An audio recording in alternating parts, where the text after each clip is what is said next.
56 years ago, Russia, the northern Ural Mountains.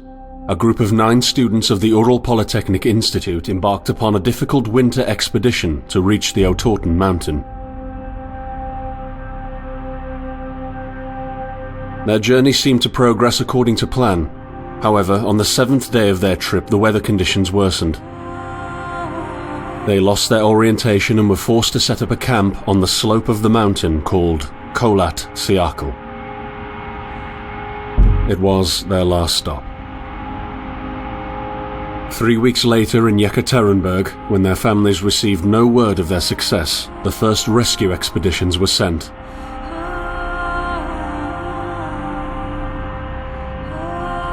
On February 25, 1959, an abandoned encampment was found. The tent was torn down and covered with snow, with all the group's belongings left inside. Further examination revealed it was cut from inside out. The surrounding footprints indicated the crew had fled the tent. They were barefooted. This suggests a frantic escape, characteristic of people scared out of their wits. 2 sets of prints led to a forested area down the slope. The rescue team found an improvised fireplace and 2 bodies. They were lying in but their underwear, with cuts and scratches to their limbs, suggesting they had tried to climb the tree in panic. What could terrify them so much? The next 3 bodies were found scattered a few hundred meters from the first discovery.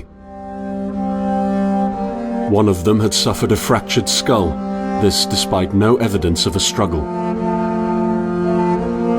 It took the spring thaw 2 months later to enable the rescue team to find the rest of the victims. The last 4 skiers were found buried in a thick layer of ice and snow. Their autopsies led to even more bizarre findings. All of the bodies had severe internal injuries caused by an undetermined force, similar to that of a serious car accident. No external damage nor bruises were visible, besides a tongue ripped from one victim's mouth and a strange orange skin color. Much speculation arose from these puzzling events. Such theories included attack from the local tribesmen, from an avalanche, or animals. Each theory, however, only served to create more questions. The truth behind this tragic course of events remains unexplained to this day. What really happened? Maybe the answer still waits to be discovered, deep under the snow.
coming to me.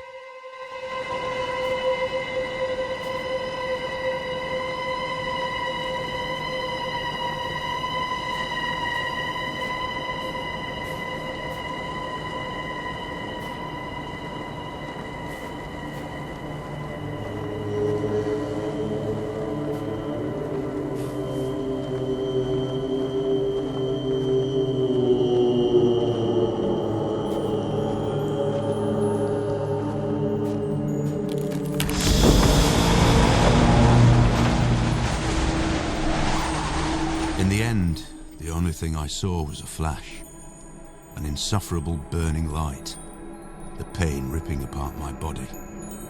I felt it tearing out of my soul. After a while, I was nobody, nothing. The light went out and I vanished into overwhelming darkness. I welcomed the end with delight.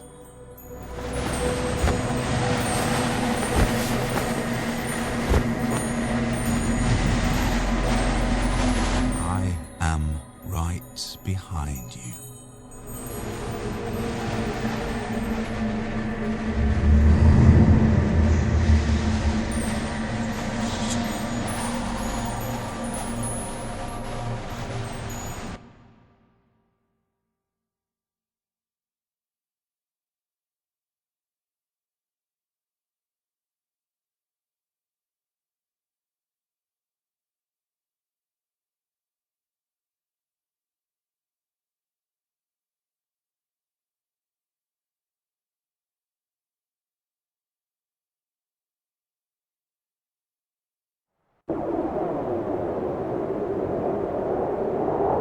Have you ever tried to hold on to your humanity when others convince you of being no more than a subject, an object, which they can bend to their will?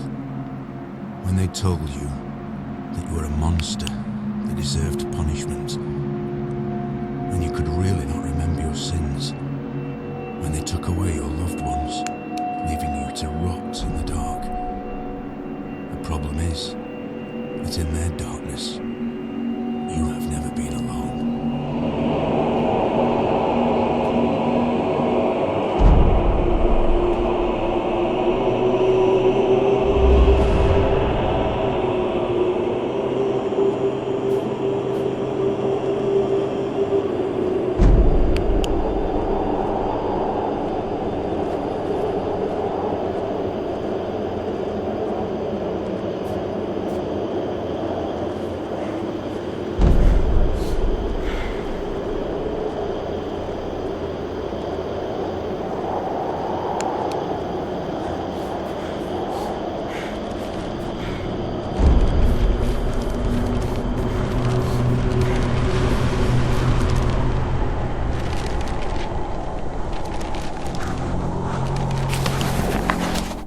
I set out the moment I heard about the incident. I was in the area, so I reported to the unit myself to be automatically assigned to the case. I arrived at Vichai on February the 19th, a couple of days before the Institute's rescue group. While waiting for them, I started asking around to see if anyone from among the locals knew anything about the incident.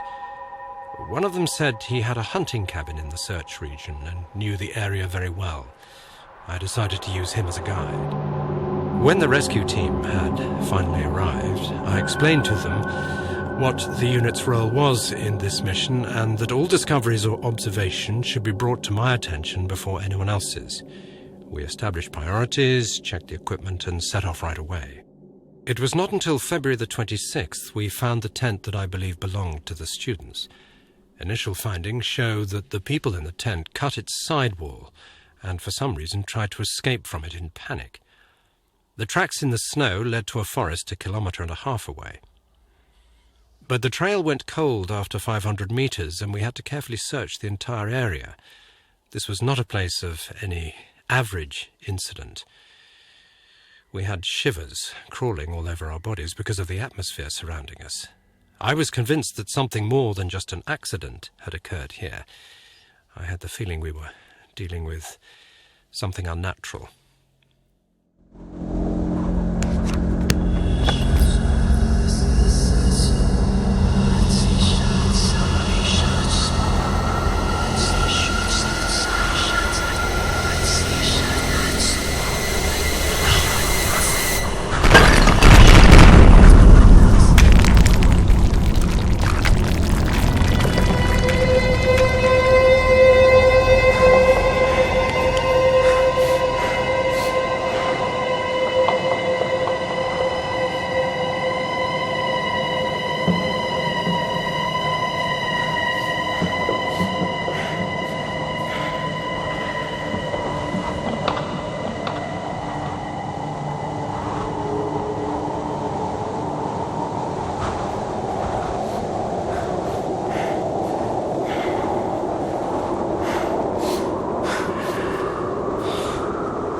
chosen you.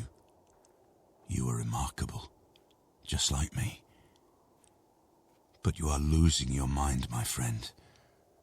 You're slipping slowly into the abyss, and there is no one to give you a hand.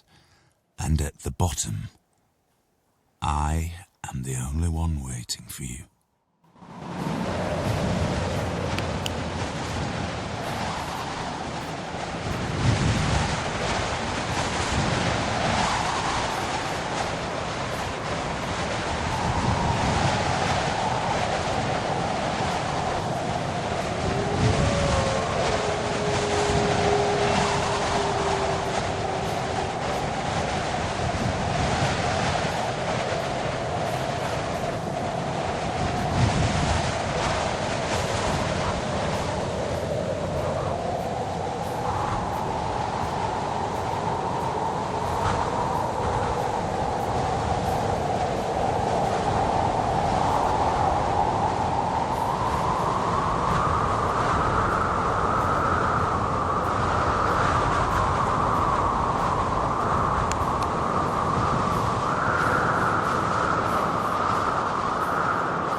faster.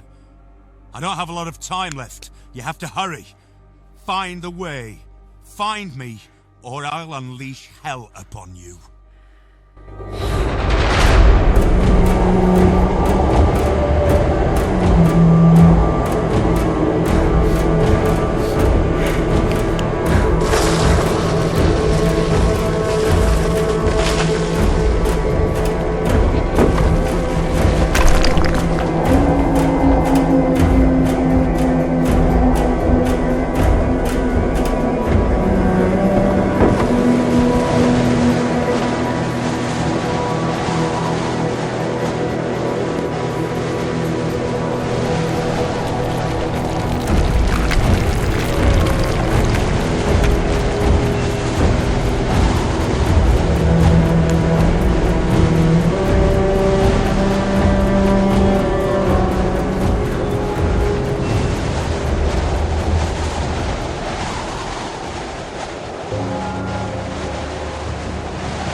First bodies by the pine trees.